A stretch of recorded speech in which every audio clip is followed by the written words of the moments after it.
കുറെ കാലത്തിന് ശേഷം ഒരു മീറ്റപ്പ് വെക്കട്ടെ, അതും ഏഴാം ക്ലാസ്സിലെ മീറ്റപ്പ്. പോയില്ലെങ്കിൽ നഷ്ടം നമുക്ക്. അതിനിടയിൽ ശിനുഷ് നമ്മളെ വയ്യൊക്കെ തെറ്റിച്ചിട്ടുണ്ട്, എന്നാലും കുഴപ്പമില്ല, എല്ലാരും കാണാലോ എന്നുള്ള സന്തോഷം വന്നാട്ടാ. ഒരുപാട് നാളത്തേക്ക്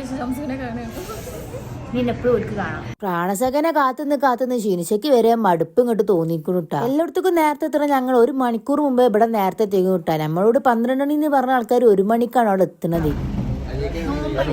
പൊറാട്ട പക്ഷെ ചിക്കൻ തിന്നാൻ പാടില്ല, ബീഫ് തിന്നാ. അങ്ങനത്തെ പ്രത്യേകതരം നോമ്പാണ്.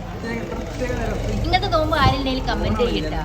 ഹണി അൽഫാം, പൊറാട്ട, ചപ്പാത്തി, ബീഫ്, ഇതൊക്കെ ആയിട്ട് ഞങ്ങൾ ഓർഡർ ചെയ്തിട്ടുണ്ട്. ചപ്പാത്തി, പെപ്പർ അൽഫാം, ബീഫ്, വെരി നൈസ് സാധനം. എനിക്കെല്ലാം ഇഷ്ടപ്പെട്ടുട്ടാ. I like it. വേങ്ങനുള്ള എംഡയിൽ വെച്ചിട്ട് എന്റെ പരിപാടി നടന്നിരുന്നത്. എല്ലാവരും കൂടി കണ്ടപ്പോ ഒരു സന്തോഷം കാര്യങ്ങളൊക്കെ. ഇനി കുറെ വർഷത്തിന് ശേഷം ഇവരൊക്കെ നമ്മൾ കാണുന്നത്. ഷെരീഫിനാണെങ്കിൽ ഓന്റെ കുട്ടി വിളിച്ചിട്ടുണ്ടെന്നാണ്ട് ഒറ്റ പോക്ക്. ഇനി നമ്മളെ കൂടെ കുത്തുന്ന ഓന്റെ കുട്ടി ഓനോട് പിണങ്ങ്. അടുത്തത് എന്ത് വിചാരിച്ചാണ് നിന്നീനത്. അപ്പൊ ഇനി എന്തായാലും നമ്മളെ വേങ്ങരക്കാർക്കാരെ എല്ലാവർക്കും കൂടി ഇരുന്ന് വർത്താനം പറയാൻ പറ്റിയൊരു സ്ഥലം എന്ന് പറയുന്നത് നമ്മളെ സഭാ സ്ക്വയർ ആണ്. ഞങ്ങൾ എല്ലാവരും കൂടെ അവിടേക്ക് ഇങ്ങോട്ട് കൂടിട്ടാ. മെയിനായിട്ട് ഞാൻ വരാൻ കാണാൻ നല്ല ഫോട്ടോസും വീഡിയോസും ഒക്കെ എടുത്തു തരും എന്നുള്ള ഒരൊറ്റ ലക്ഷ്യം കൊണ്ടാണ്. നമ്മളെ അക്ഷയ് കൂടെ ഉണ്ടെങ്കിൽ ആ കാലത്തിന് സംശയവും ഇല്ല.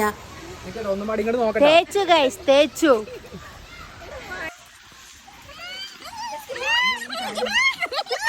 നല്ല അടിപൊളി വീഡിയോസ്, ഫോട്ടോസ്, കാര്യങ്ങളൊക്കെ എനിക്ക് കിട്ടിട്ട. എന്തായാലും പോയത് മുതലായിക്കണോ.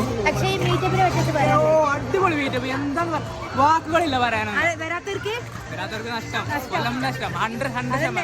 പോവാൻ നേരത്തെ മിഥുനും നമുക്ക് നല്ല അടിപൊളി കടലൊക്കെ വാങ്ങി തിന്നിട്ടാ. ഇവരെല്ലാരും നമ്മോട് ടാറ്റ പറഞ്ഞ് ഓല് പോയും ചെയ്തു. ഈ ചീരാപ്പൊളിച്ച മഴ മാത്രമുണ്ട് നമുക്കൊരു ബുദ്ധിമുട്ടായിട്ട് തോന്നിയിട്ടുള്ളത്. പിന്നെ തെൻസിറിന് വേണ്ടിയിട്ട് കുറച്ച് പലരും വാങ്ങിയിട്ട് നമ്മൾ നേരെ പോന്നു. അപ്പൊ ഇന്നത്തെ ലോകത്തുള്ള എല്ലാവർക്കും ബൈ.